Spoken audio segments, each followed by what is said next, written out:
Rain hammered the glass like it was trying to get in. It was 3:07 a.m. at Rainier Valley Medical Center. The halls had that empty, humming quiet that only existed between night shifts and morning rounds. In the residence lounge, the fluorescent light flickered overhead, giving everything a tired yellow tint. Dr. Elena Ward sat at a plastic table with a paper cup of coffee that had gone cold an hour ago. Her white coat was folded on the back of her chair, scrubs creased from too many overnight shifts. Her fingers circled the rim of the cup, tracing the soggy cardboard, doing anything but staying still. She watched the muted TV in the corner without really seeing it. Some rerun of a cooking show, knives chopping fire, flaring, the audience laughing. Her eyes were on the screen, but her ears were on the sounds coming through the wall. Somewhere below, monitors beeped in irregular patterns. You could tell the difference after a while, the soft, steady beeps of a stable patient, the frantic climbing beeps of someone slipping away, the sudden sharp shriek that meant everything had gone wrong. Her hand tightened around the cup when she heard it. Code trauma lit up in red on the digital board by the door. The alarm buzzed sharp and insistent. The words flashed in big letters. Multi-system injury, possible exsanguination or on standby. The adrenaline hit first, a quick jolt through her chest. Her body moved on its own chair, scraping back coffee abandoned. She shrugged into her white coat in one practiced motion and stepped into the hallway. The hospital seemed to wake all at once. Doors opened, footsteps pounded on tile, voices overlapped. Coming up from Bay 3. BP keeps dropping. Where is Hale? Elena jogged toward the central station where the board glowed. The red line of the new case blinked at her, waiting to be read. Patient Ruiz Daniel, age 34. Mechanism construction fall. Blunt force, possible crush. She stopped so fast her shoes squeaked. For a second, the hallway blurred. The letters doubled. Her pulse jumped in her throat, pounding against her tongue. Her hand shot out and caught the edge of the counter before anyone noticed. Ruiz. The name cracked something open in her chest. For half a heartbeat, she was not in Seattle. Dust in the air, heat like a fist pressing on her lungs, a canvas flap snapping back in a dry wind, the bitter reek of burned rubber and blood, a man with dark eyes and a tired smile yelling over the roar of a helicopter. Ward, move, that building will not wait for you. The memory flashed fast and unforgiving, then vanished. Dr. Ward, a voice said near her elbow, you with us. She blinked and found herself staring at the surgical board. Someone had added a bright red note under Daniel Ruiz's name. Possible hepatic laceration, internal bleeding, ETA 2 or 10 min. Dr. Marcus Hale stepped into view, tall iron gray hair, slicked back mask hanging loose around his neck. His scrub top was spotless, as if even blood respected his reputation. The team shifted when he arrived the way people did around a boss they feared and admired at the same time. He took the chart from the nurse's hand without asking and flipped it open. His eyes scanned over the imaging prints, the labs, the paramedic notes. Not a single muscle in his face changed. High-velocity fall. He spoke like he was reading from a textbook. Splenic concerns liver, possible vascular involvement. They started fluids in the field. 2 liters normal saline, sir. No response. The nurse's voice had a thin edge. Of course not, he muttered. Get vascular surgery on the phone. I want the on-call team in Portland alerted. This is not a case for a tired night staff. He snapped the chart shut and finally looked at Elena. It was not a friendly look. You can scrub in to observe Ward, Fia, he said. Stay out of the way. Watch how real surgeons handle the impossible. There were a few chuckles from the residents clustered behind him. Not loud, but enough. They did not look at her directly. That would have made it cruel instead of casual. Elena felt a heat crawl up the back of her neck. She kept her face still, hands folded together so he could not see them threaten to shake. Yes, doctor, she said. The automatic doors opened. The gurney rolled in, pushed by 2 paramedics in soaked jackets. Rain clung to their hair, their boots the wheels of the stretcher. It left a faint trail on the floor behind them, as if the night was trying to follow. Daniel Ruiz lay on the gurney under a gray blanket that was already turning dark near the abdomen. His skin had the waxy yellow sheen of someone whose body was starting to give up. There was dried blood on his beard and a line of fresh red soaking through the bandages taped over his ribs. His eyes were half open. For a strangled second, Elena thought he looked straight at her. Not really possible from this distance with this many people in the way, but something in his gaze snagged. She heard herself ask, was he conscious on scene? One paramedic nodded, in and out. He kept asking if his brother was on the team. Name Gabriel. You know him. The words landed like small stones in her stomach. No, she lied. I do not. Hale's voice cut through the noise. Move, or 3. We stabilize what we can, then we wait for the specialists. Call Portland. Tell them we have a ticking bomb prepped for them. He broke off to answer a buzzing phone already walking away. A few of the residents followed him, still talking, their laughter fading down the hall as if the case were just another story for later. Elena did not move. The paramedics turned the corner with the gurney heading for the elevator. A nurse stepped in beside them. Monitors traveled along trailing wires. The screen showed a jumpy heart rate, a blood pressure sliding lower with each blink. In the quiet that followed, the echo of his name seemed to hang in the air. Ruiz, Dr. Ward. She turned. It was Maya Ortiz, her dark hair pulled back in a bun scrub top, stained faintly from previous patients. Maya's face never gave away much in the ER, but tonight her eyes looked sharper, more alert. They are taking him to pre-op. Hale said to keep him stable until Portland arrives, Maya said. How long? Elena asked. Hale thinks 4 hours. Maya paused. Dispatch says at least 5 with the storm, maybe more. The words settled like ice along Elena's spine. 5 hours. She looked at the monitor above the nurse station that mirrored Daniel's vitals. The numbers were not just low. They were trending in a bad direction. Small drops that told a story anyone who had seen enough bleeding could read. His pressure is falling, she said quietly. They increased his fluids. It is not enough. Elena spoke before she decided to.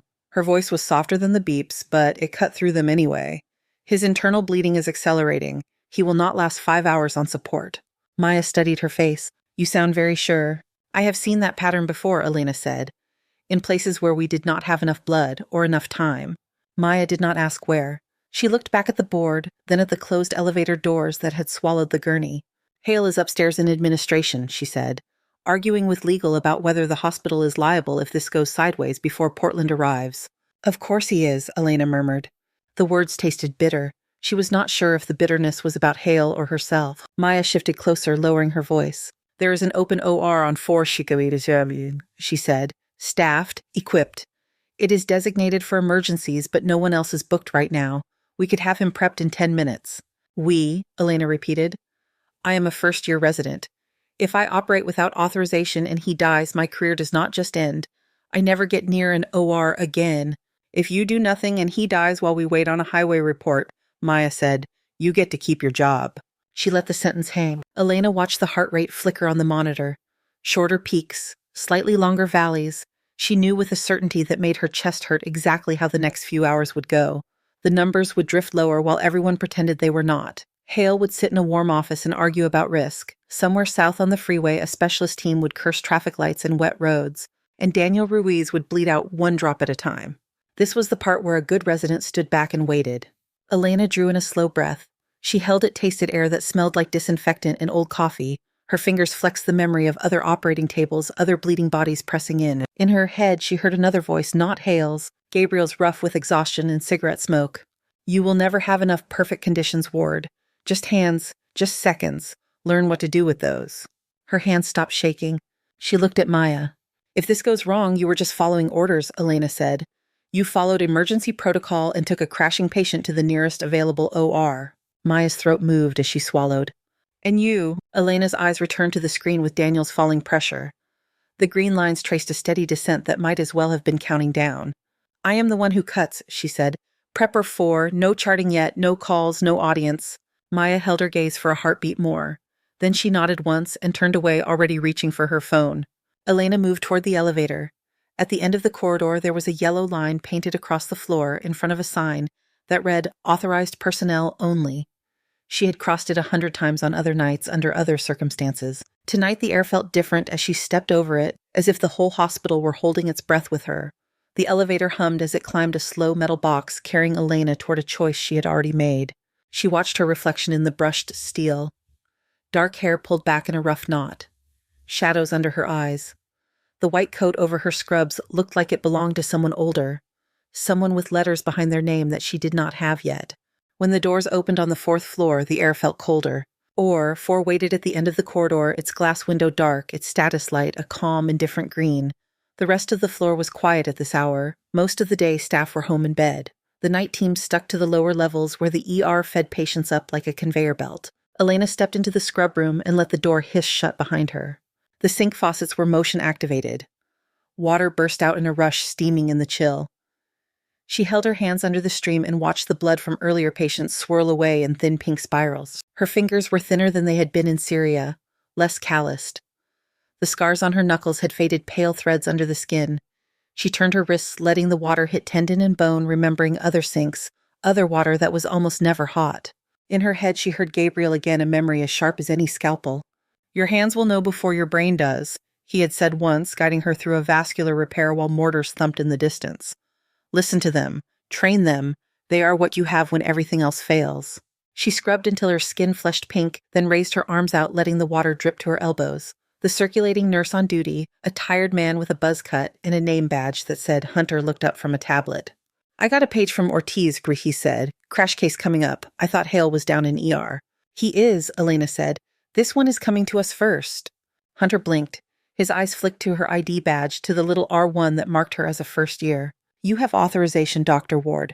For one suspended second time, held its breath again. "Emergency protocol," she said. "Attending is off the floor. Patient is crashing. We can sort signatures later." He stared at her for another heartbeat, then swore under his breath and turned away. "Fine. I'm not paid enough to argue with death at 3 a.m, he said. "I will call anesthesia. Ortiz is already prepping your guy." He handed her a sterile towel. She dried her hands and let him tie the back of her gown.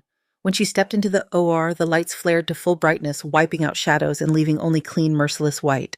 Maya was already there, moving briskly around the table. Daniel lay on his back under the surgical drapes, his head toward the anesthesiologist, his abdomen exposed and tented under blue sheets. The anesthesiologist, a compact woman with keen eyes, glanced up as Elena entered. "You are Ward, she asked. "Yes. I am Dr. Singh. Ortiz says this is a crash laparotomy." "That is correct," Elena said. "He is bleeding out inside." Singh nodded once. "Pressure is 70/40, heart rate 150. I can buy you some time, but not a lot. You call it." Elena took her place at the table. The instruments lay in neat rows, shimmering under the overhead lights. There was a comfort in that order. Scalpel, clamps, forceps, needle drivers, things that obeyed when you asked them to. Maya stood opposite her, eyes on Elena's face. "You sure about this?" she asked quietly. "No," Elena said. "Scalpel." The word settled something in the room. Hunter moved closer. Singh checked her lines. The monitor beeped high and fast. Elena made the first incision. The scalpel slid through skin and subcutaneous fat. With a practiced ease her resume was not supposed to explain. Warmth rose into the air, a faint metallic smell mixing with antiseptic. She deepened the cut, working down through muscle, each layer parted with careful, efficient movements. As she opened the cavity, a wave of dark, partially clotted blood welled up. Maya's gloved hands moved automatically, suction, clearing the field metal tip, rattling against bone against retractors. "That is a lot of blood, me." "Bleh," Maya breathed. "That is what happens when you wait on traffic," Elena said. "Suction more. I need to see."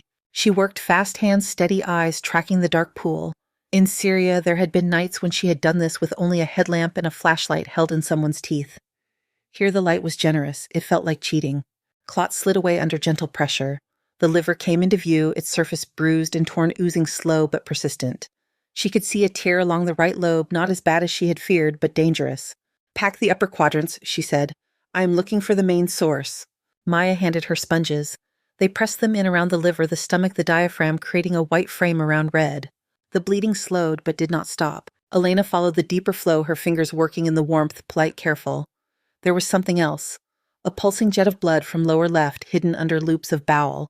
She reached in and felt it before she saw it, the quick, hot rhythm against her fingertips. "There," she said. "Suction. Retract." Maya adjusted the retractor. The field widened. A tear near the splenic hilum came into view, bright arterial blood pulsing out with each heartbeat. Hunter whistled under his mask. "That is a nasty splenic bleed," he said. "Bleed," he said. "More than one," Elena said. "Look." There were 3 separate rents along the splenic artery, each one gaping. The spleen itself looked shredded, its usual soft purple replaced by mottled crimson and black where the force had crushed it. Standard teaching flashed in her mind in a flat, sterile voice. "Unstable patient, multi-point splenic injury, splenectomy. Take it out, stop the bleeding. Worry about the long-term consequences later." Another voice followed, rougher, threaded with dust and fatigue. "Every organ you remove is a decision you do not get to unmake," Gabriel had said once, hands buried in a teenager's abdomen while shells fell in the distance. "If you can rebuild it, you should at least try." Elena stared at the ruin of Daniel's spleen, at the injured artery that fed it. "We take the spleen?" Maya asked. "No," Elena said. Maya's head snapped up. "No. We reconstruct," Elena said. "I need microsutures, and I need you to trust me. That artery is in pieces." "Yes," Elena said. "And we are going to put it back together." For a moment, no one spoke. The only sound was the monitor still beeping a frantic metronome. Singh's eyes met Elena's over the drape. "Can you do it without keeping him on the table for hours?" she asked. "He does not have hours." "I can," Elena said. She could feel it in her hands, in the remembered weight of other patients' other arteries. "If no one tries to stop me." Singh gave a short nod. "You have your window," she said. "Use it." Hunter passed her the micro-instruments without further comment. The metal felt almost dainty in her grip, delicate tools for delicate work. She clamped the artery proximal to the tears to control the flow just enough to give herself a clear field without starving the organ completely. Then she began to work cleaning the edges of the lacerations, bringing each fragment into view. The room narrowed to a tunnel around her hands. She placed the first suture with care so precise it hurt. Tiny bites of the arterial wall, gentle tension, knot-tied edges approximated, again, building a new lumen from shredded tissue. Maya's breath hitched once. "Where did you learn that approach?" she whispered. "Nobody taught us that in residency." Elena did not look up. "Keep the field dry," she added. "No, I said, do not let me drown." Her hands moved faster as the pattern took hold. It was like following a map she had drawn herself years ago. She could feel where the artery wanted to lie, how the curve should run, how much pressure each vessel wall could take before it gave way. Sweat pricked at her hairline. One of the overhead lights hummed softly. The monitor began to spread the beeps out just a fraction. Heart rate down to 140, 138. "Pressure is 60/30, Singh reported. "He is hanging on." "Then so do I," Elena said. She reached the final tear, the worst of the three. The arterial wall was paper-thin here, frayed at the edges, as if it had been rubbed between hard stones. Any careless movement would rip it further. Her hands did not tremble. She anchored the last suture, tied it off, and released the clamp a fraction. Blood surged through the repaired section. For a terrifying split second, she thought she saw a leak. Then the lumen filled the wall, swelled and held. No spray, no new flood. The spleen, which had looked dead a moment before, regained a faint blush of color. "Perfusion is returning," Singh said, surprise creeping into her voice. "BP is climbing, 72/45. Elena let out a breath she did not know she had been holding. "Check the liver packs," she said. "Make sure nothing else is hiding." They adjusted the sponges, inspected the upper quadrants. There was still oozing from the liver laceration, but not the catastrophic flow of full arterial rupture. That could be managed. That could be watched. Maya looked at the reconstructed artery again, eyes wide. "I did not think that was possible," she said. "It is not according to most textbooks," Elena said. The OR door hissed open.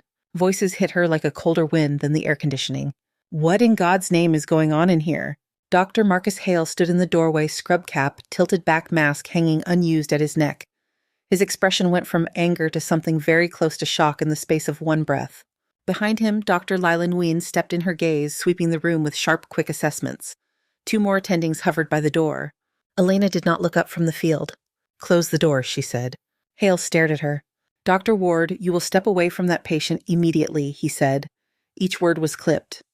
"You are already so far out of line that there might not be a way back." "In 90 seconds, Elena said. "If I stop right now, he dies. If you continue right now, your career dies," Hale snapped. Lila had moved closer. She stopped at the table edge and peered into the incision. Her eyes narrowed as she traced the curve of the artery, the sutures, the living organ that should have been headed for a specimen bucket. "Did you just reconstruct the splenic artery in a crashing patient?" she asked. "Yes," Elena said. 90 seconds. Maya stepped forward, putting herself between Hale and the sterile field. "Patient was unstable and deteriorating," she said. Her voice was calm, but her shoulders set. Attending was not available on the floor. Dr. Ward initiated an emergency laparotomy. Hale's jaw tightened. "You are a nurse Ortiz. You do not get to justify this insanity." "I am documenting what happened," Maya said. "What you call it is up to you." Hunter shifted his weight, his hand resting on a tray of instruments, eyes watchful. Singh did not look away from her monitors. Hale took a step toward the table. "One more move, Ward and I will personally see to it that you never wear a white coat in this city again." "Pressure is 80/50, Singh said in a low voice. "Heart rate coming down, 126. Elena placed her last securing stitch and tied it off. She checked the line of the artery, listened to the feel of the pulse under her fingertips, then withdrew. "Done," she said. She straightened, shoulders stiff. The room seemed larger all of a sudden, the lights too bright. "Someone verify his vitals," she said, forcing her voice steady. Lila tore her gaze away from the operative field and moved to the monitor. Her fingers flew over the controls. "Heart rate 124 and trending down," she said. "BP 85/55, no new drops, no active arterial bleed on the field." She looked back at Elena, something like disbelief and curiosity mixing in her eyes. "This is not first-year work," she said. "This is not even standard attending level." Hale looked from the monitor to the open abdomen to Elena's bloodstained gloves. "Then what exactly is it?" he asked. Elena peeled her gloves off one at a time. Her bare hands looked strangely small without the latex skin flushed from scrubbing faint impressions where the cuffs had rested. "It is field medicine, she said. "The kind you learn when perfect conditions are not an option." The monitor behind her kept on beeping. Steady, relentless, alive. They took the patient away before they took her. Once the last sponge count was complete and the drapes were pulled back, once Singh was satisfied that Daniel's numbers were not lying, the scrub nurse rolled the tray away and the transport team moved in. They lifted Daniel gently, the ventilator tubing swaying IV bags, clinking softly on their poles. Elena stepped back, giving them space. Her hands were clean now, her gown off her scrubs damp with sweat at the neck. The bright white of the OR had gone slightly hazy around the edges as if someone had turned the focus a fraction out. Hale did not speak again. He just watched the team wheel Daniel through the doors toward the ICU. Jaw clenched so tight a tendon jumped in his cheek. When the door swung shut, he turned to her. "Conference room 3 in 15 minutes, he said. "Do not go anywhere." He walked out without waiting for a reply. The two attendings followed, voices low. Only Lila lingered for a second, eyes on Elena's face. "You did good work," she said quietly. "That is not the same as making a good decision." Then she left too. The OR fell eerily silent once the last person was gone. The lights were still bright, the table still faintly warm from the patient's body, but it felt like a stage after a play had ended. Elena stood alone in the center and flexed her fingers. They still remembered the rhythm of the sutures, the pulse of the repaired artery. The rest of her felt heavy. Hunter cleared his throat from the corner. "They will want to talk to you," he said. "Yes," Elena said. "You might want to drink some water first." He handed her a cup and she took it, surprised by how dry her mouth had become. The water was cold enough to hurt when she swallowed. "Thanks," she said. He shrugged. "I have seen residents crash a patient for real and walk out of here with nothing more than a slap on the wrist," he said. "Whatever this ends up being, at least he did not die on your table." That was something. It was not comfort exactly, but it was something solid to put in the quiet. She left the OR, stripped out of her cap and mask, and washed her hands again.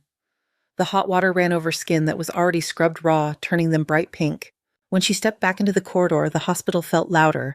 Carts rattled, a phone rang down the hall, an elevator dinged. Conference room 3 had a glass wall that faced the eastern side of the building. At this hour, the sky was shifting from black to a softer gray. The rain had eased to a mist that smeared the lights of the city below. They put her inside and closed the door. She sat at the long table alone. The chairs on either side were empty, pushed in neatly. Someone had left a dry erase marker uncapped on the board. A faint chemical smell clung to the air, bright and sour. Her hands rested on the table. The pale line of an old scar on her right knuckle stood out in the fluorescent light. She traced it with her thumb without thinking. Patience had never been her strength. Waiting without doing anything dug under her skin worse than any reprimand could. It had been the same in Syria in the rare hours between mass casualty events when they had nothing to do but clean instruments and wait for the next explosion. Those were the hours when memories crept in. The door clicked open. Dr. Lila Nguyen walked in with 2 paper cups and a tablet tucked under one arm. Her hair was pulled back in a low knot, her eyes calm in a way that suggested effort. She set one cup in front of Elena. "Coffee," she said. "The decent kind, not whatever sludge you have been drinking upstairs." "Thank you," Elena said. Lila sat across from her and slid the tablet onto the table screen down. "I checked on him," she said. "Daniel Ruiz. He is in ICU, vital stable." The intensivist looked like someone had just handed him a magic trick. A small knot inside Elena loosened. "Good," she said. "That does not erase what you did, Tim," Lila said. Her tone was not harsh, just even. "It does change how we talk about it." Elena wrapped her hands around the coffee cup. The heat seeped into her skin, into the bones of her fingers. "You want to know where I learned that reconstruction," she said. "I want to know why a first-year resident is doing high-risk vascular work that most senior attendings would refuse," Lila said. "But yes, starting with where." The rain on the glass wall had thinned to a faint sparkle. Through it, the first hint of sunrise touched the clouds, a pale smear of gold beneath the gray. "I told you," Elena said. "Field medicine." "Field medicine does not usually come with microsutures and clean lights," Lila said. "Field medicine is tourniquets and prayers." That was something else. Elena stared into the coffee at the thin swirl of oil on its surface. The smell brought back other mornings, other cups' bitter grounds boiled too long on small gas burners. Her throat felt tight. "I was with an NGO for 2 years," she said. "East of Aleppo. a surgical unit that moved when the front line moved. We had supplies when the convoys got through and generator power when the fuel lasted. When we did not, we used whatever we had. Lila went very still. That is not in your file, she said. No, Elena said. Why not? Because programs do not like war zones on applications, Elena said. They want clean lines, school, residency, fellowship, not mass graves in the margins. The words sat between them, heavy but true. Lila's gaze did not waver. Who taught you to do that to a splenic artery? She asked. A name rose in Elena's mind before the face did. Dr. Gabriel Ruiz, she said. He ran the surgical unit most of the time, vascular specialist training long before the war. He thought textbooks were a starting point, not a ceiling. Recognition flickered across Lila's face. Ruiz, she repeated. The same Ruiz whose brother you just operated on. Yes, Elena said. Silence stretched for a moment. The monitor of the clock on the wall ticked quietly, a small sound in the larger quiet. You knew that when you saw the chart, Lila said. I recognized the name, Elena said.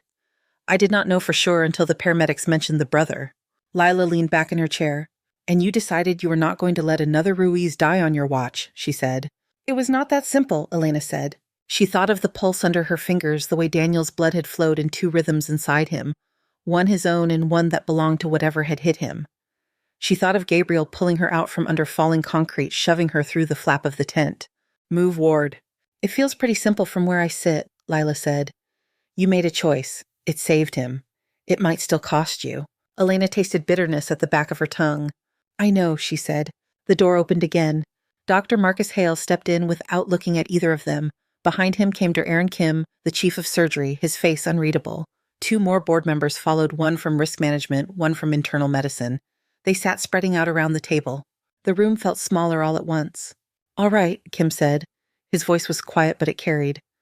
Let us talk about what happened tonight. Hale laid a folder on the table and flipped it open. The papers inside were already marked with red tabs. At 3:30 a.m., Dr. Ward took it upon herself to move a critical patient to OR4 without authorization, he said. She initiated a laparotomy without attending supervision, proceeded to attempt a dangerous and unconventional vascular reconstruction, and involved nursing staff in her breach of protocol. He did not look at Elena as he spoke. His eyes stayed on Kim. That to me is gross negligence. Negligence implies she did not care, Lila said. That is not what I saw. What did you see, Dr. Nguyen? Kim asked. Lila folded her hands. I saw a resident respond to a crashing patient when no attending was physically present, she said. I saw an emergent operation done under pressure. I saw a high-risk vascular repair performed successfully in a context where our other option was to remove the organ entirely. She had no right to make that call, Hale said. Someone had to, Lila said. The specialists in Portland were at least 5 hours out. She was watching the numbers free fall. Kim lifted a hand. Let us keep this focused, he said. He turned to Elena. Dr. Ward, do you dispute the basic facts? Did you move the patient and operate without attending authorization? No, Elena said. I did. Why? There were 100 ways to dress the answer up. She could talk about protocols for attending unavailability gray zones in emergency policy. She could mention delays, weather risk stratification. She did not. Because he was dying, she said. On the timeline he was on, he would not have survived long enough for Portland to arrive. I had the skills to try and stop the bleeding, so I did. Hale closed the folder with a sharp snap. Skills she had no business having in the first place, he said. You have seen her file, Dr. Kim. She is a first year with no formal vascular fellowship. Kim looked down at the folder in front of him. It was thicker than most resident files. Several pages were clipped together, edges worn from being read too many times. I have, he said. Her academic record is impressive. Top scores in medical school, excellent evaluations from her rotations, but there are things missing. He looked up at Elena. There are gaps in your timeline, he said. 6 months between graduation and the start of medical school, another 4 between med school and your residency application. Explain. Elena's fingers tightened around the coffee cup. The cardboard flexed. I was in therapy, she said, for PTSD. You seemed to stay. No one spoke. I needed clearance from the medical board, she added. Before I could apply, it took time. Kim nodded slowly. Related to your work with the NGO, he said. Yes, Elena said. Why did you not include your field experience in your application? He asked. Because it scares people, she said. Because the last time I mentioned operating in a war zone in an interview, the director smiled and said they preferred to mold their residents themselves. Hale snorted softly. Instead, they got someone already half-cracked, he said. Lila's jaw tightened. That is enough, Marcus, she said. The air in the room thickened. For a moment, the only sound was the faint hiss of the ventilation. A soft knock at the door cut through it. Everyone looked up as it opened. A wheelchair rolled in, pushed by Maya.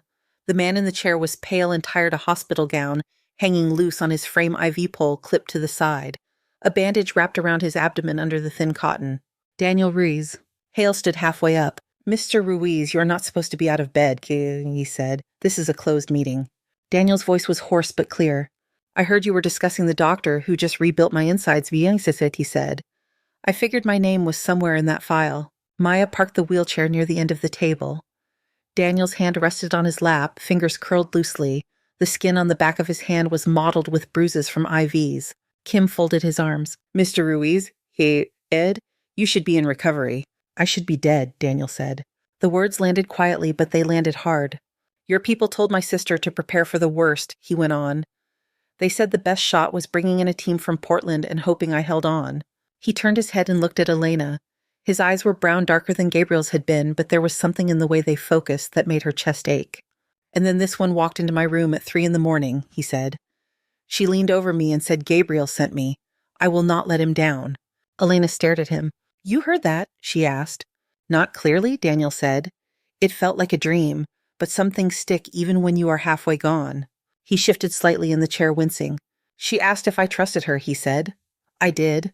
I do. I am sitting here instead of lying in the ground because she did not wait for some team on a highway. He looked around the table. So, if you're planning on punishing her for that, I thought I should at least be in the room. No one rushed to answer. Even the risk management representative looked uncertain. Kim's gaze moved from Daniel to Elena, then to Hale. This complicates the picture, he said. Medical outcomes do not erase violations of protocol, Hale said. His tone was clipped but less confident than before. If we start letting residents freelance based on their personal trauma, we might as well throw the guidelines out. Protocol exists for a reason, the risk manager said. We cannot encourage rogue behavior. She did not act out of ego, Lila said. She acted because there was a gap in our system and a man bleeding into it. Kim looked at Elena again. There is a difference between courage and recklessness, he said. Right now, I'm not sure which side of that line you live on. Elena held his gaze. Most of the time, she said, neither am I. You Okay. He almost smiled at that. Not much, just a small shift at the corner of his mouth that vanished as quickly as it appeared. All right, he said. Here is what we are going to do. All right, Kim said. Here is what we are going to do. The room leaned in, everyone in their own way. Hale stared at him like he had heard the wrong diagnosis. Lila sat very still. Maya rested a hand lightly on the back of Daniel's chair, fingers curled around the metal. Dr. Ward, Kim went on, you operated without authorization. You involved staff in that decision. You concealed prior surgical experience that is highly relevant to your current role. He let each point land. Under our policies, termination is on the table. Elena watched the light sliding up the glass wall behind him as the sun climbed a thin line of gold pressing through the gray. But, Kim said, you also saved a patient who by every account would not have made it to Portland. Your technical performance was exceptional, especially for your training level. Hale opened his mouth. Kim lifted a hand and he closed it again. This is my decision, Mo, Kim said. Dr. Ward will remain in the residency program. She will, however, be placed under heightened supervision. Elena felt something in her chest loosen, then tighten again. Heightened how? Hale asked. For the next 3 months, Kim said, she will not operate without an attending physically present in the room. She will meet weekly with the surgical ethics committee to review any cases in which she was involved. And her prior field experience will be documented and integrated into her training plan. That is not enough, Hale said. She cannot simply walk back into the OR like nothing happened. She will not, Kim said. Her supervising attending for all emergency and trauma cases will be Dr. Nguyen. Lila's brows flicked up. All of them, she asked. All of them, Kim said. You understand chaos. You are less likely to panic when she does something creative. Hale looked as if he had bitten into something sour. You are rewarding her, he said. I am containing her, Kim Simo. Sure, Kim said, and using what she knows. Dr. Ward will also begin leading structured teaching sessions for residents and staff on field medicine techniques and improvisational strategies. Elena blinked. Teaching, she repeated.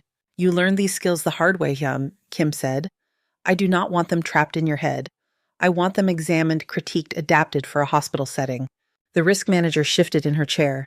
From a liability standpoint, she began, that is complicated. From a patient standpoint, it is necessary, Kim said. You are free to draft whatever waivers you need. He turned back to Elena. This is not leniency, he said. You are on a very short leash. Another unauthorized procedure and this conversation will be much shorter. Elena met his gaze. I understand, she said. Kim nodded. Good, he said.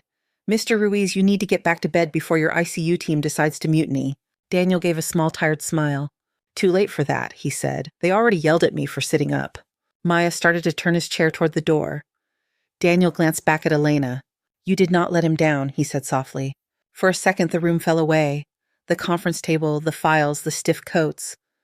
There was only the memory of a man shouting over falling concrete. Move, Ward. Thank you, she said. He nodded as Maya pushed him out the wheels, squeaking faintly on the tile. The door shut behind them with a soft click. Kim stood. Meeting adjourned, he said. Dr. Ward, we will formalize the supervision plan today. Get some rest. You still look like you have OR lights in your eyes. She did not, but the feeling lingered as she left the room. The corridor smelled like disinfectant and brewed coffee and something faintly metallic. 3 days later, she was back in the emergency department. The rain had shifted from steady to intermittent, the kind that came and went without warning. The ER hummed with its usual fractured rhythm. Stretchers moved in and out of bays. Nurses called out vitals. Somewhere a child cried. Somewhere else a man cursed softly through clenched teeth. Elena stood at the trauma bay desk with a tablet in her hand reviewing labs. Lila stood beside her leaning against the counter watching the room with the slow, surveying gaze of someone who had learned not to miss much. A few residents clustered near the nurses' station. Conversation dimmed when Elena walked by, then picked up again in a different register. Curious, wary, a little impressed, a little resentful. One of them, a tall blonde third year with a sharp jaw and sharper tongue, shot her a quick look. She recognized him from scattered interactions. Dr. Ethan Cole. Good hands, good scores, strong opinions. He turned away before their eyes met. Word travels fast, Elena said. Apparently saving a life is less interesting than how you did it, Lila answered. People love a scandal. The overhead speaker crackled before either of them could say more. Trauma team to Bay 2, a voice announced. Multi-vehicle collision, ETA 4 minutes, repeat trauma team to Bay 2. The room shifted. Nurses grabbed gloves. Residents moved toward the trauma bays. The attending on duty for the ER, a grizzled man named Patel, strode in from the triage area, pulling a gown from a dispenser. Lila straightened. That is us, she said. Stick close. Remember our deal. I remember, Elena said. Bay 2 filled quickly. The overhead spots clicked on. Monitors stood ready, their screens dark for the moment. The stainless steel trolley gleamed with packaged instruments and tubing. Elena took a place near the foot of the bed with Lila just over her shoulder. Ethan stood near the head, pulling on gloves face set. The doors to the ambulance bay opened with a bang. 2 stretchers rolled in one behind the other. The smell of rain and exhaust followed them. 52-year-old female, the lead paramedic called out as they pushed the first gurney in. Front seat, T-boned by a semi, hypotensive, likely liver lack, seatbelt mark across the chest, complaining of abdominal pain right upper quadrant. A woman lay on the stretcher, gray hair disheveled in oxygen mask fogging with each rapid breath. Her shirt had been cut away, leaving her chest bare under a blanket, purple bruising already blooming across her ribs. The second gurney carried a teenage boy. His leg twisted at an ugly angle under hastily applied splints, a mix of blood and mud crusted around the exposed bone. His eyes were closed. Dried blood streaked his temple. 17-year-old male, another paramedic said. Back seat, compound femur fracture, possible head injury, GCS fluctuating. He seized briefly in the rig. Mother and son, Patel asked. Yes, sir, the paramedic said. Separate teams, Patel said immediately. We will take the mother in Bay 2, put the boy in Bay 3. Dr. Cole, you are with the boy. Ward, you are observing with Dr. Nguyen. He moved like he was setting chess pieces, efficient, decisive. The team split. The mother was transferred to the trauma bed. Cuffs wrapped around her arms. Leads were stuck to her chest. The monitor sprang to life with a string of numbers. BP 8248, HR 132. Right upper quadrant pain, the paramedic repeated as they worked. Tender to palpation. The woman gasped when a nurse pressed on her right side. Okay, ma'am, Patel soothed. We are going to take care of you. Elena watched eyes following the hands that moved over the patient. Right side liver territory. Obvious. But something was off. The way the woman held her body, the way her hands kept straying toward the left lower side of her abdomen when no one was touching her, the shallow way she breathed to avoid moving that part of her belly. Elena stepped closer. Did you check her left lower quadrant? She asked the paramedic. We focused on the right, he said. That is where she pointed at first. Check it now, Elena said. Deep palpation. The paramedic hesitated, then pressed his fingers into the left lower abdomen. The woman cried out louder this time, reaching down with both hands as if to push him away. Her face drained of what little color it had left. There is guarding, what he said. Rebound too. Of course there is, Elena said. She's bleeding there as well.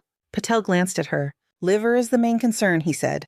And a ruptured spleen, Elena said. Her pattern of breathing is compensating for pain in 2 places, not 1. Patel frowned, then moved to the other side of the bed and pressed his own hand into the left quadrant. The woman flinched hard. Order a fast sun, he said. Stat. He looked at Elena for a second longer than necessary. Good catch, he said, still observing though. He moved away to bark orders for blood products. Across the hall in Bay 3, the boy's monitor shrieked. Seizing, someone called. He is seizing again. Elena's head turned toward the sound on reflex.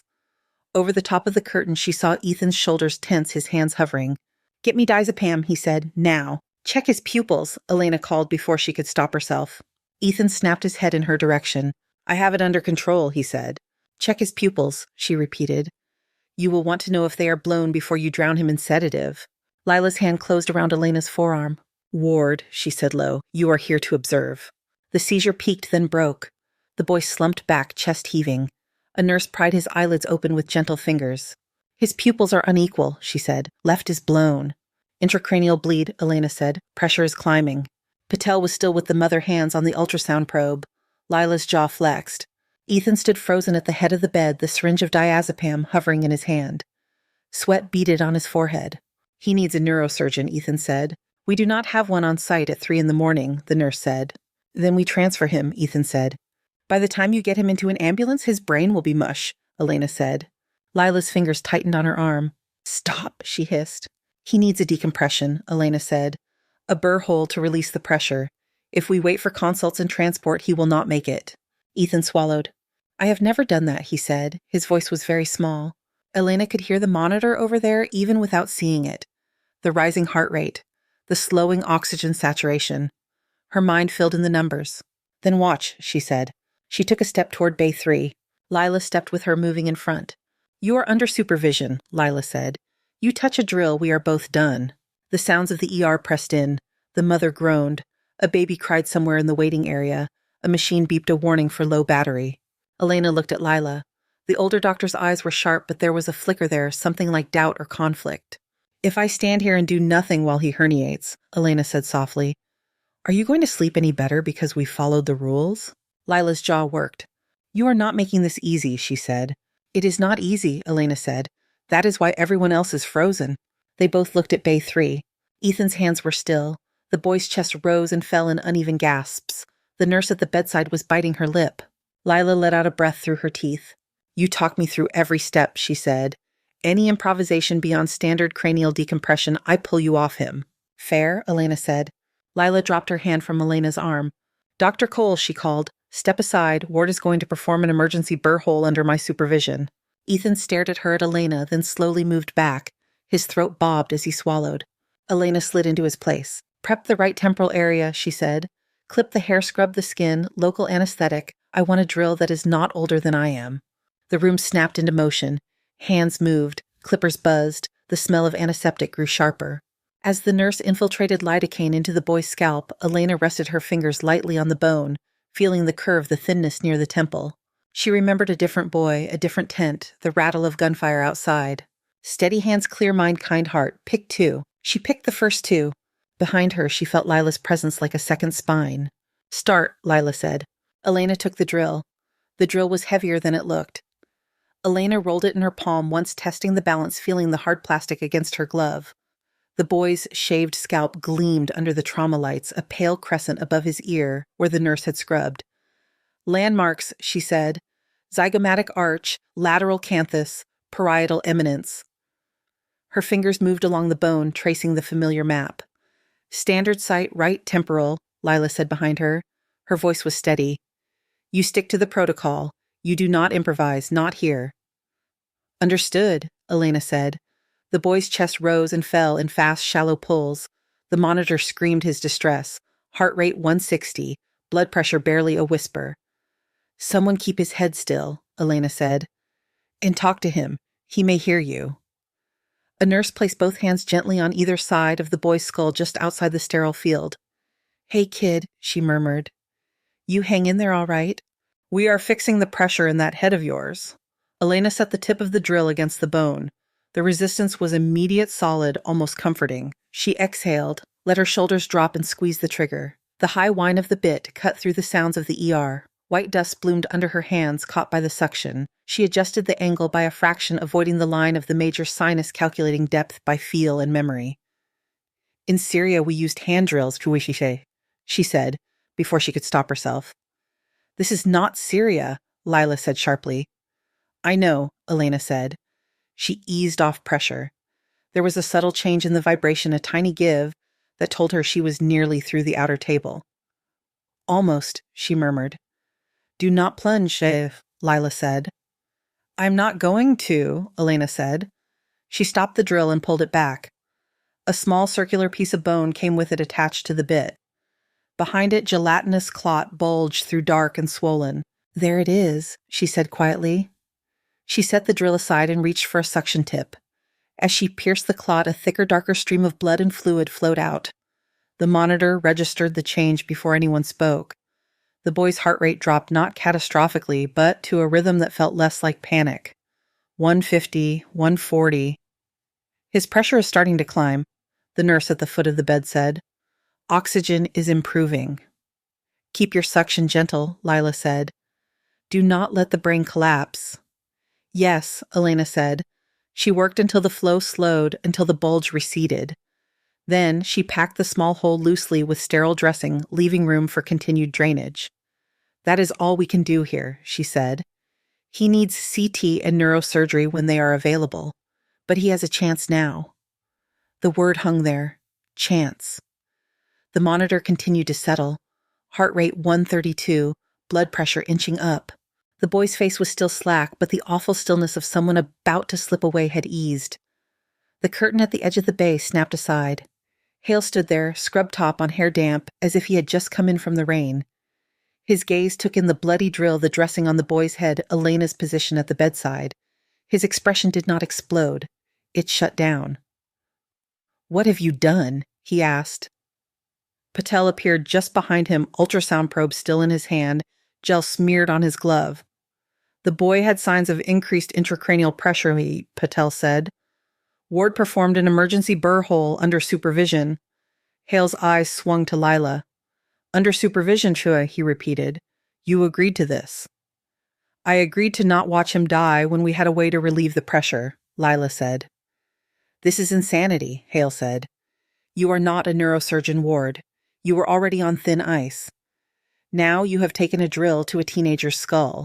Elena stepped back from the bed, peeling off her gloves. Her hands underneath were damp, the skin creased and pale. His pupils were blown, she said. His vitals were tanking. There was no time. There are protocols, Giwam, Hale said. His voice rose, now no longer controlled. You call for a consult. You stabilize, you transport. You do not freelance brain surgery in a trauma bay. It was not brain surgery, Elena said. It was pressure relief. His eyes narrowed. You think the distinction matters for the lawsuit? He asked. For his parents, for this hospital. Lila moved between them a half step, not much, but enough to catch Hale's eye. I signed off, she said. If you are looking to blame someone, start with me. Oh, I will, Hale said. Both of you will answer for this. Kim's voice came from behind them. What is going on here?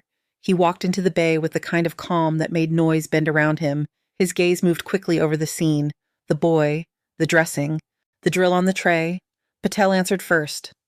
17-year-old male MVA, he said. Compound femur fracture, head trauma, seized in the ER, signs of raised intracranial pressure. No neurosurgeon on site. We had minutes at best. Dr. Ward performed a decompression, Lila added. I supervised. The procedure was technically sound. He stabilized. Kim looked at the monitor, then at the boy's face. Vitals, he asked. Improving, the nurse said. Heart rate down, blood pressure up. Kim nodded once. Good. he said. Then he turned to Elena. You were instructed to observe only, he said. We had a very clear agreement. Yes, Elena said. And yet here we are, Kim said. She held his eyes. He was dying, she said. I knew what to do, so I did it. Hale let out a sharp breath. You hear that? He said. She does not even pretend to understand what she has risked. Kim did not look at him. Dr. Ward, he said, still facing Elena. Go home. The words hit her harder than she expected. Home, she repeated. You are suspended from clinical duties pending review, Kim said. We will meet at 6 tomorrow morning in my office. Dr. Nguyen, you will attend as well. Lila nodded once. Hale's face smoothed into something like satisfaction. I will be there, he said. The room seemed to tilt for a moment. The lights were too bright. The air smelled too sharply of antiseptic and copper. Elena looked back at the boy. A trace of color had returned to his lips. His chest rose and fell in deeper, steadier breaths. Understood, she said.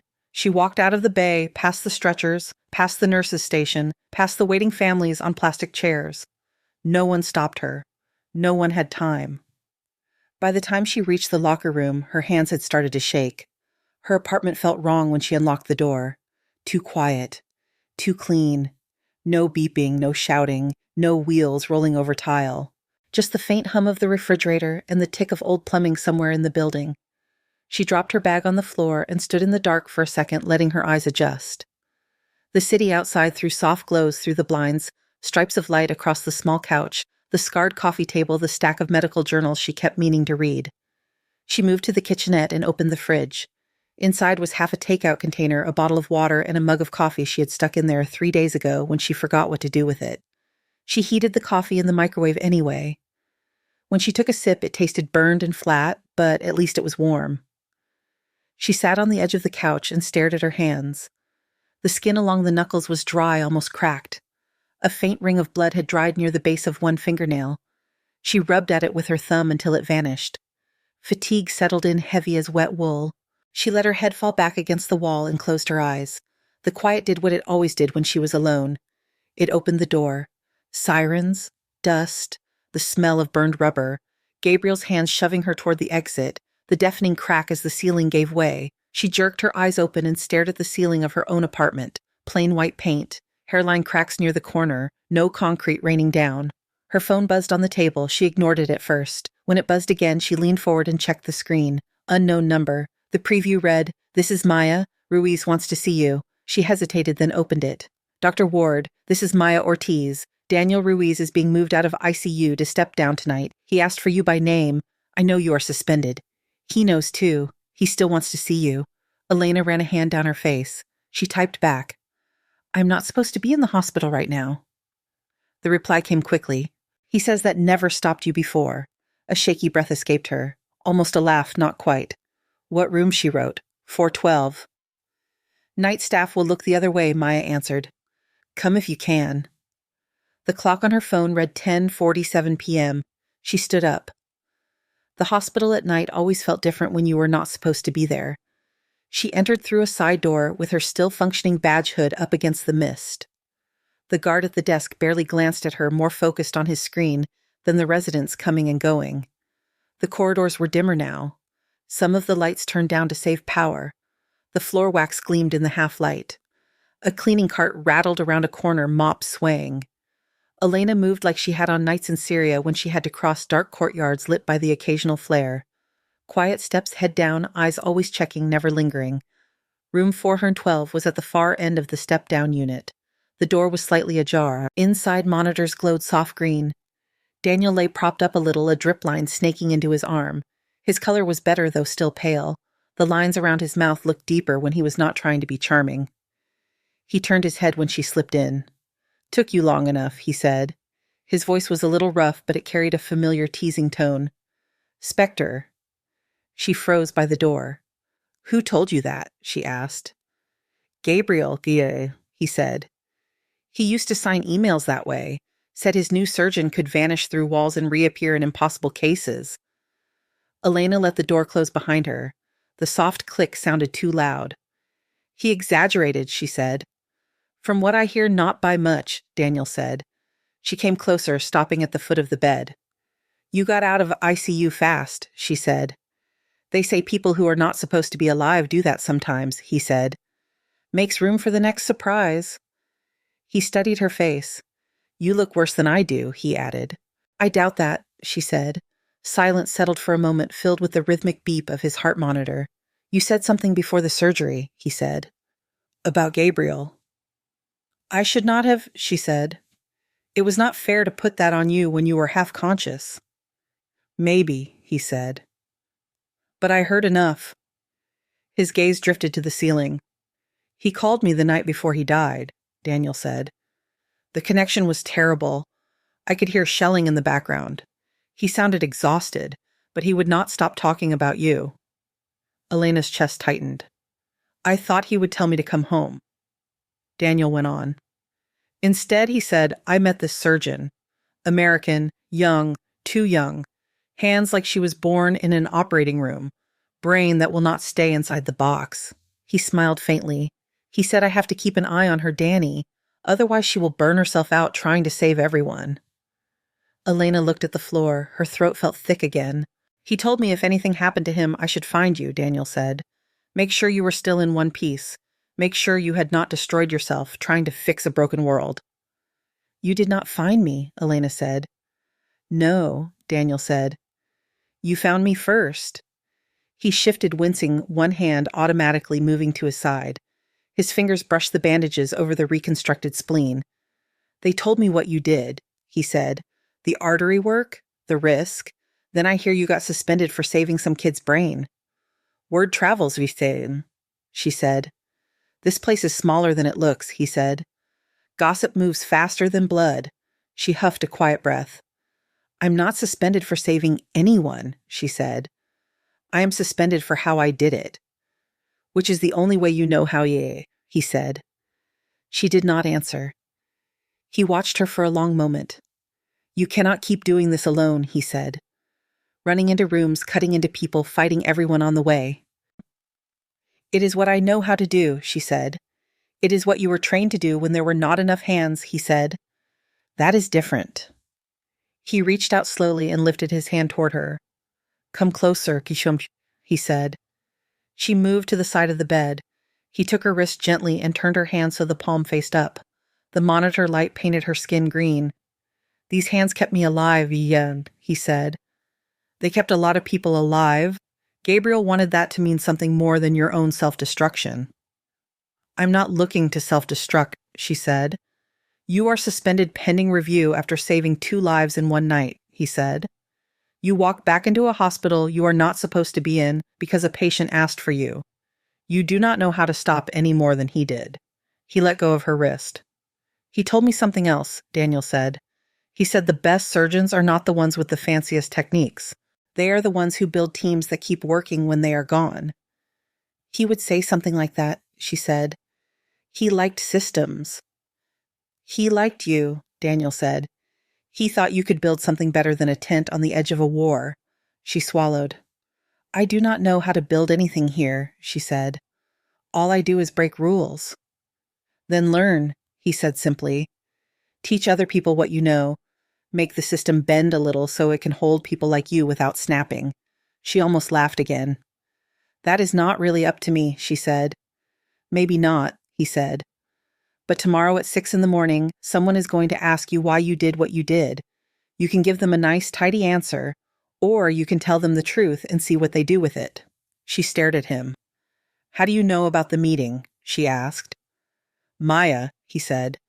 She thinks subtlety is overrated. Right on cue, her phone buzzed in her pocket. She pulled it out and checked the screen. From Dr. Aaron Kim. Meeting moved up. My office. 6 a.m. sharp. Come prepared to explain and defend your actions. Her fingers hovered over the keyboard. I am prepared to defend my patients, she wrote. My actions came from that. She hesitated, then hit send. The reply came almost immediately. Good. That is what I hoped you would say. She stared at the message until the letters blurred a little. Daniel shifted again, settling deeper into the pillows. You have people here now, he said softly. Whether you like it or not. She slipped the phone back into her pocket and looked at him. "I will try not to make them regret it," she said. The monitor by his bed kept up its steady song, a quiet counterpoint to the storm softening outside the window. The alarm on her phone went off at 5:15. For a moment, Elena did not remember where she was. The ceiling above her was not pockmarked canvas, but plain white drywall. The sound filling the room was not artillery, just the soft rattle of pipes as someone upstairs turned on a shower. She rolled out of bed, muscles aching in a way that had nothing to do with physical work. The coffee she made was slightly better than the reheated sludge from the night before. Not good, but drinkable. Outside Seattle was in that in-between time when the streetlights were still on, but the sky was thinking about lightning. She walked to the hospital with her hands in her pockets, her badge clipped to her collar, the mist cool on her face. Dr. Aaron Kim's office sat at the far end of the administrative wing glass, on one side shelves of carefully arranged journals on the other. When Elena stepped in, at 6 sharp, Lila was already there, seated in one of the chairs, facing the desk. Dr. Ethan Cole sat in the other hair-damp, tie, crooked, looking like he had not slept much either. Hale stood off to one side, by the window, arms folded. The city behind him was a blur of dull gold and gray. Kim closed a file folder when Elena entered. "Sit, Dr. Ward." "So go away," he said. She took the empty chair next to Ethan. Her heart beat a little too fast, but the rhythm felt steady enough. "You know why we are here," Kim said. "I want you to walk me through last night, in your own words." She had spent half the night trying to come up with the right way to say it, the safe way, the diplomatic way. Now with their faces in front of her and the dawn outside, those rehearsed sentences felt thin. She took a breath. "I saw a kid dying," she said. "I knew what was happening in his head. I knew a procedure that could give him a chance. So I did it. I did not think about policy. I thought about pressure and seconds and whether my hands were good enough." Hale shifted. "You cannot keep using that as an excuse," he said. He said. "I am not offering it as an excuse," Elena said. "I am telling you the truth. You can fire me for it. But I am not going to pretend I ran through a checklist in my head first." Kim's gaze flicked to Ethan. "Dr. Cole," he said. "You were assigned to that patient. What is your perspective?" Ethan's fingers twisted together in his lap. "I froze, he said. The word came out flat like a diagnosis he disliked. "I knew the signs. I knew what the textbooks say about raised intracranial pressure. I knew we did not have a neurosurgeon in-house. I knew all of that, and I still could not make myself pick up the drill." He looked up at Elena, then at Kim. "She did not freeze," he said. "She moved. She asked the right questions. She did what I knew needed to be done, but could not bring myself to do. If she had not been there, that kid would be on a ventilator with no brain function, or he would be dead." "This is not how medicine is supposed to work," Hale said. "We cannot rely on one resident to throw themselves at every crisis." "No," Lila said. "We cannot, which is why maybe the problem is not only her." Kim rested his elbows on the desk and steepled his fingers. "Explained, Hexato. Ja, ich said." Lila glanced at Elena, then back at Kim.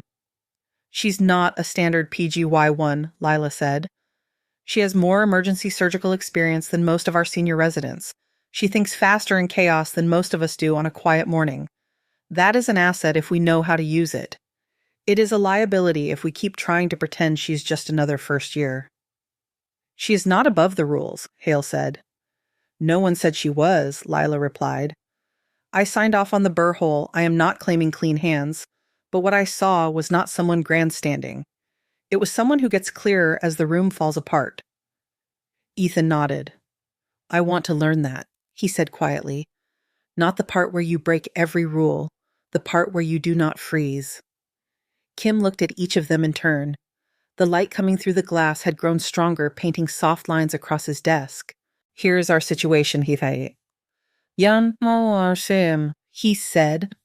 "We have a resident with exceptional skills in emergency surgery who does not fit neatly into our standard structures. We have protocols that do not always account for what happens at 3 a.m. when specialists are not on site. We have a culture that punishes improvisation even when it saves lives, which makes people like Dr. Cole hesitate when they should act." He let that sit for a moment. It is easier to remove the anomaly, Thea, he said. Terminate her. Pretend the problem is solved. Hale nodded once. It is the cleanest solution, Ayet, he said. It is the cleanest, Kim said. I am not convinced it is the smartest. He turned his chair slightly so he faced Elena more fully. Dr. Ward, he said. If you stay here, you cannot keep functioning as a one-person rescue squad. You cannot keep ignoring protocol because you think you know better. Even when you are right, it breaks the system around you. I know, Elena said. Her voice was hoarse from lack of sleep. She cleared her throat. But, she added, I also know that the system as it is does not always work when things go sideways. If you want me to stay and pretend otherwise, I cannot do that. She admits she cannot follow the rules, Hale said. How is that somebody you keep? Kim ignored him. I pulled your full file, he said to Elena. Not just the application package, the letters from the NGO, the notes from your therapist. You are not easy. None of those documents suggest you will become easier with time. That sounds accurate, Elena said. A small smile touched the corner of his mouth but did not quite form. I am not interested in easy, he said. I am interested in whether you are willing to work inside a structure that acknowledges both your strengths and your limits. What does that look like? She asked. A trauma and emergency surgical track, he said. A position that keeps you in the environments where you are at your best, with supervision tailored to that reality instead of borrowed from elective surgery. Ethan sat up straighter. Lila's eyes sharpened. You would work almost exclusively in acute cases, Kim continued. Trauma emergency laparotomies, unplanned vascular events. Your attending of record for those cases would be Dr. Nguyen. You would not be on Dr. Hale's scheduled service. Hale made a small, disgusted sound. So she becomes a special project, he said. She becomes a resource, Kim said. And Dr. Ward you will teach, formally. Teach, she echoed. You will run regular sessions for residents and interested staff, Kim said. On what you have learned from field medicine, not just tricks, the reasoning, the triage, when improvisation makes sense and when it kills people. He held her gaze. People here are afraid of what you represent, Ayet, he said. If they understand it, that fear becomes something more useful. Elena thought about Daniel's words. Teach them, bend the system. She thought about nights in Syria sketching crude diagrams on scraps of paper for younger volunteers who had never seen a chest open before. I can do that, she said. On one condition, she added. Kim's brow rose. You are trying to negotiate while suspended, he said. Yes, she said. If you want me to pour out what I know, it cannot be as a sideshow.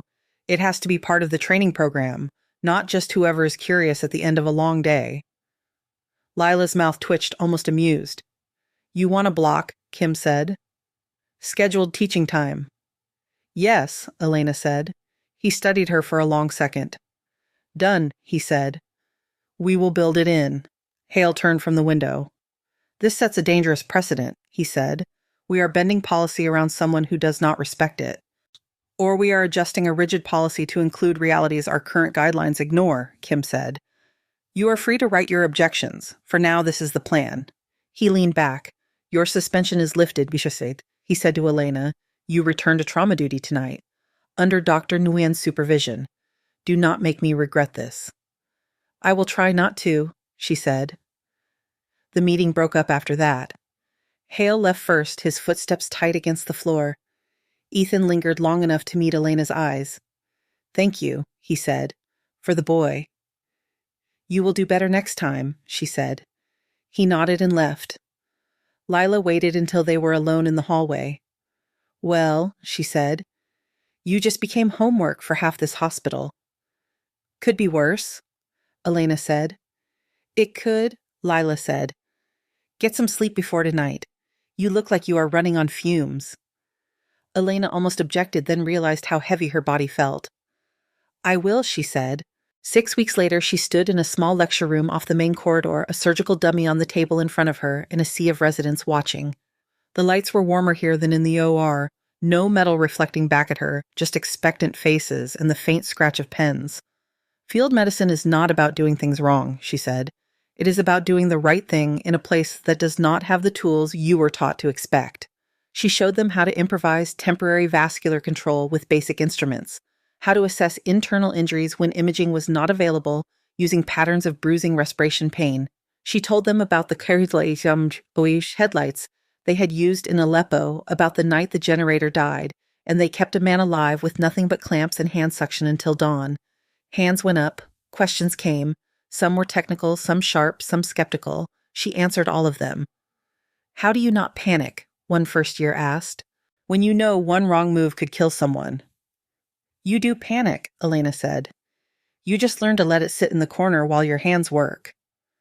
They laughed a little, but it was not unkind. After the session, as they filed out, Ethan hung back.